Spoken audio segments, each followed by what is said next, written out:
As above, so below. Let's dive in. What's this one about, Scott?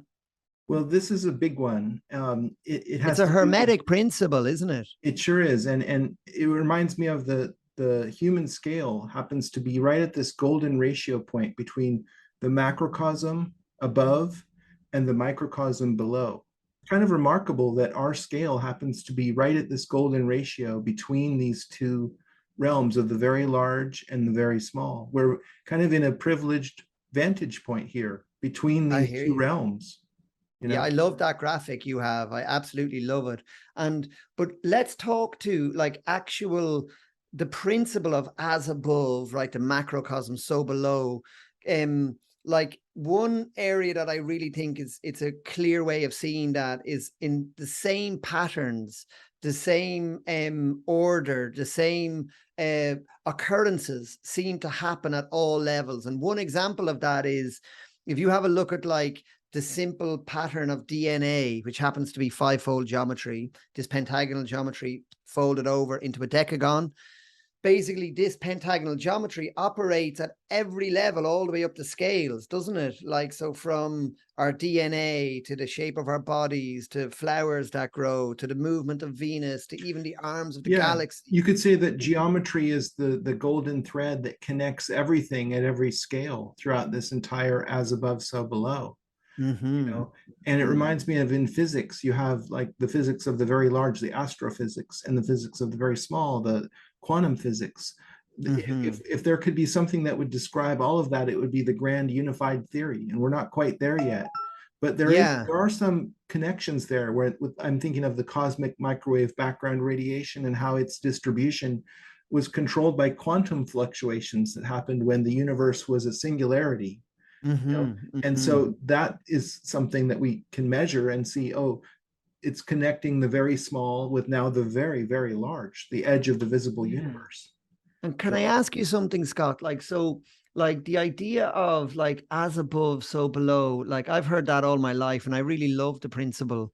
But there's something in it that speaks to me in a way that makes me feel that it's somehow everything that exists is mirrored within us, can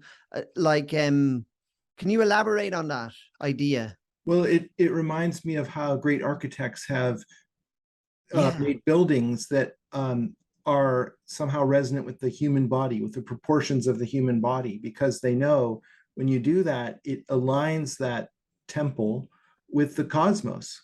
Mm-hmm. And there's something about coming into harmony with this as above, so below, through Mm-hmm. the vehicle of the body that Mm-hmm. connects you with all that is. And I think Like, that like Leonardo da Vinci's Vitruvian Man is sort of an emblem of that. It's sort of seeing the mm-hmm. geometries in the body, seeing the proportions in the body, Mm-hmm. realizing that the body is really the most amazing temple of all. Mm-hmm. And the best architecture sort of mimics that. Yeah. What's that quote I love? I think it's in your book, by Protagoras. Is that the name of the guy? Yeah. Man is, we should say man stroke woman Or today. human Yeah, is the measure of human. all things. Yeah, human Yeah. is the measure of all things. Is that linked to as above, so below? I think it I is. think so. Yeah.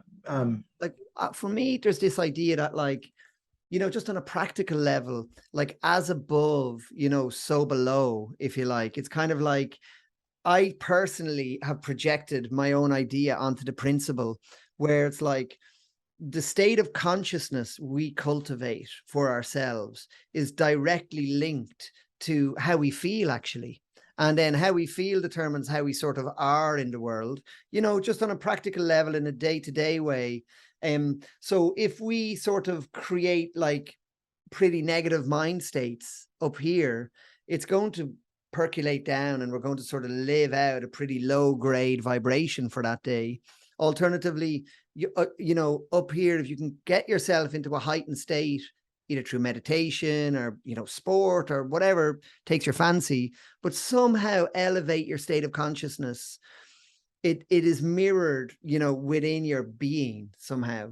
Is that me reaching, to be honest, or Not would you at give all. me that I one? think I would express it a little bit differently, but in the same way that there's an animal nature on the lower part of your body that if you go with the Mm, passions of the body, it becomes very selfish or very, I don't know, animalistic, Self-absorbed, self-interested. self-absorbed. And if Yeah. you go with the higher virtues of the heart and the soul, it you reach for virtues, for helping others, you know. Mm. And so I think humanity is right in the middle, and you can decide to go either way in your Yeah. life. And so that's kind of bringing as above, so below home, that it's a choice of how you want to resonate.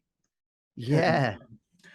I would love to hear what everybody thinks about this. Absolutely. So please, yeah, drop us a comment below, guys. We'd love to hear your thoughts. Let us know. Thank you.